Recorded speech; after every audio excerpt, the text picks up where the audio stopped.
Hey everyone, just thought I'd do a video. I always do videos mid project, but I just thought I have the new motor mounts and I thought I'd do them. This is a motor mount job, hopefully going to be done on a Jaguar S-Type R. This is going to be the same for the S-Type V6 and V8. It's just, I think the V8 job is going to be almost identical minus a different brake and whatever. It's the same exact job, same exact motor mounts for all of them. The trans mount, my trans mount is okay. This motor mount, the driver's side motor mount, and I'm talking about the American driver's side, is the one that always goes. So we're going to start with that one, and that's always the most difficult one. People say it's a real pain in the ass, and I kind of see what they're talking about, but I don't know. I don't think it's that bad, but I shouldn't speak too soon. So far what I've done, let me put this down. First thing I recommend is jacking up the on the control arm right here. Oh, sorry, it's focusing. The control arm right here, I put it on wood blocks. I know it's not recommended, but I needed that clearance to do the rest of the job. So that's the first thing you do. You do it the right side and the left side. I put it on the wheel the other side because I put it on ramps first. Yes, I put it on wood blocks. I know that's not right, but whatever. So I should probably put this one on the jack, but I'll leave it for now. It's not important since I'm doing this side. So you take the wheel off, you take the rotor off, you take the caliper off. Take the caliper off. I hung it by a wire on the upper control arm just to clear it out of the way, and so none of the brake lines were strained. Then I went underneath. Once that's all cleared, the tie rod, I recommend removing this top bolt from the from the mount here instead of removing it from the nut here, because removing it from the nut, you're gonna have to worry about alignment if you screw it up at all. So just removing this nut is easier. It gives me a bit of extra clearance, I mean like that much, but we'll see how much that actually does for actually removing the motor mount. So there's 3 bolts. There's one, sorry, I'm looking at what I'm pointing at instead of what I'm doing. There's a motor mount, there's a bolt here, bolt there, I believe they're 18s, and then there's a bolt right there for the steering rack, and it drops a bit, but you still have the steering column, you still have the other tie rod that's on. It might not be enough. And then if you look up here, see that rusty little thing that I'm pointing at? That is the motor mount. And I got the bottom screw out by just straight underneath with the 16 mil. Just going at it, and it'll come right out.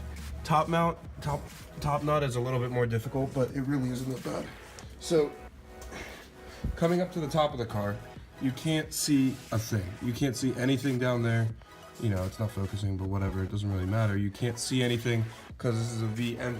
So the motor mount is directly under here. I know my hands are disgusting. Jeez, look at this. This is what happens when you don't wear gloves. Wear gloves. Don't do what I do. The motor mount is kind of right under here, so there's no way to get a bolt because it's straight. There's no way to get a bolt through. What I did, which somehow magically worked, I'm very impressed with this, is you have to take a very short ratchet and a short socket piece. It's a 16 mil, so using this one is going to make it a little bit more difficult. For the bottom one, you have to use this one because the actual bit, the actual bottom part is too long for the nut, so you have to use the long one for the bottom.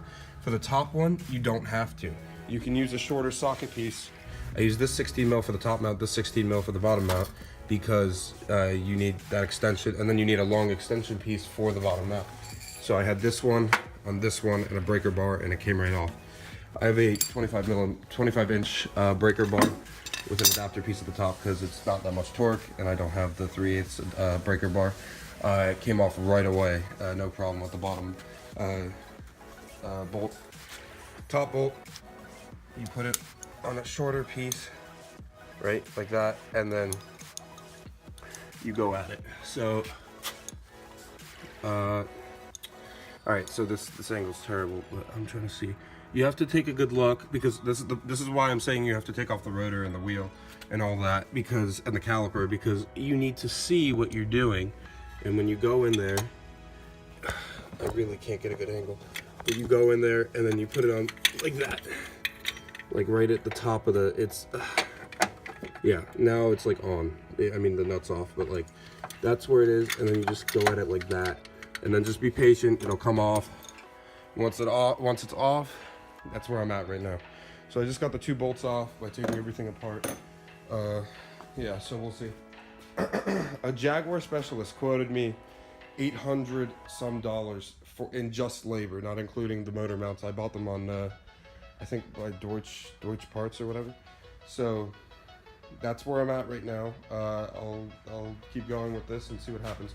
Right now I'm jacking up the engine because I put both sides on mounts or you know, ramps.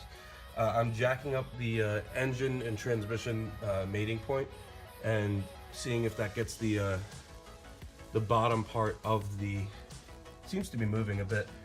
Let's see if that gets the bottom part of the motor mount out of there. This is the harder side, so I just realized for the UK doing motor mounts is less of a pain in the ass because your steering rack is on the other side and the motor turns this way. So when it turns this way, this motor mount is dealing with tension up and that motor mount is dealing with compression. When that motor mount's dealing with compression, the other side, it doesn't really tear as much. So this motor mount does tear. And when it tears, you know, you lop your motor, and I think that's what's causing, you know, the scraping from the pulley guard because it's shifting out of place, and I can feel it. It's not a pleasant experience. I just thought I'd get to it instead of having someone else do it and like learn something. So, like I said, for the UK, this job is much easier because the steering rack is on the other side. There's a lot more space on the other side. So hopefully when this is done, I'll get to the other side. It's going to be a lot easier. So that's where I'm at. Let me keep going and see what else happens. Status update. I kind of understand why people hate it, but it's really all right. So I jacked up the motor on, not on the mating point for the transmission. It's just on the side. It's closer to the side that you're doing, and that gives you that extra millimeter or two to get the bottom part of the motor mount out. So now my bottom part of the motor mount is completely out and it's wiggling about, but my motor mount's torn. You can see that right there. That's the bottom of the motor mount, and that's the hole. This is the hole it's supposed to be, and that's the bottom. So I got it out, and that's sick. But the top part, so it's held through like with a piece of metal. Like it's held through the motor mount with a piece of metal. And the top part of the motor mount, I don't know what it is. I have the nuts off, like it's not there, but I can't get it off. It's stuck there in place, and I don't know if there's something else that's holding it in place. It feels like something else is holding it in place, or it's just stubborn. I'm gonna keep taking a look. This is a really shitty camera angle, I'm sorry guys. But I'm gonna keep taking a look and then see what else, but all right, I'll show you on the new motor mount. Where's the new one? All right, so, you know, that's the bolt. I'm holding the bolt right there, and then that's the other bolt. But this is the motor mount in the hole, and this is the rubber piece. Come off. This is the rubber piece that's the fluid filled. I think I don't really know how that works, but this part's out. The bottom part that I'm holding is out. The top part, this completely split, and this top piece is stuck on the motor, like the top part of the motor mount. I'm kind of stuck on what to do. I've been hammering at it. As you can see, I got a few hammers, I got a few tire irons and shit, but I'm kind of stuck on what to do. And I'm just gonna keep at it. Maybe the vibrations will just get it out. I'm gonna try WD-40 maybe because this plastic, it kind of seized on. That would make sense. There's no pick like this on the actual motor mount, so I might have to take that off. Yeah, that comes out actually. I'm taking that off with my finger. Yeah, that comes out. Let me take that out. Whatever. But yeah, so that's where I'm at, guys. But once it's out, I'll just slide it out because the steering rack's kind of out of the way. I think there's space for it. I'll just slide it out, put this guy in, and then tighten it down. Just gotta torque it down, but like, it's just this top part, that's it. It's, I don't know. So that's where I'm at. But you know, once I get that out, I'm kind of home free. This is the hardest part of the job. And then, you know, well, I'm assuming. I'm gonna look on the forum, see if I missed anything. I couldn't really find anything. Like there was no video on this, so I thought I'd make one. I'm sorry this isn't like professional or anything, but I thought for the people who wanted to even look at this or tackle this, to avoid the $2 to $9 billion charge to do the motor mounts. Yeah, so I'm just gonna keep at it, and I'll let you guys know in a second. Yeah, so I found out the hard way. They are definitely fluid filled. If you're curious what they look like, that's what the fluid looks like. That is disgusting. The bottom part completely split from the top part, and I just let it drip out all over the floor, which is, I'll worry about that later. So it came into 2 pieces, and I guess that's what it was like before. It's just the issue of getting it out now, but there's a strap on it. I don't know if that's an OEM thing, but I'll try and see that, like, rubber piece. It's not coming off, and that's connected to the top part. So this bottom part is connected to the top part, and that top part, it feels like it's screwed in. So I'm gonna PB blast it and hope for the best. Okay, update. Finally got the top part out. I don't even know why, but I had to flame throw this shit off. This is the top part of the motor mount, and then this heat shield came with it.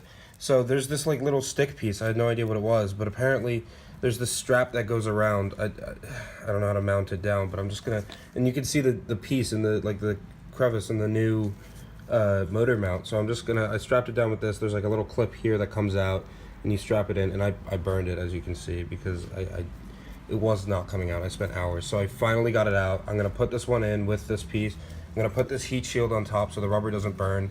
All right, so I finished, where's the motor mount? So this is the leftover of the motor mount. I don't want to touch it because I just cleaned myself, but that is split completely open. Yeah, that's not one piece in it, it's 2 pieces.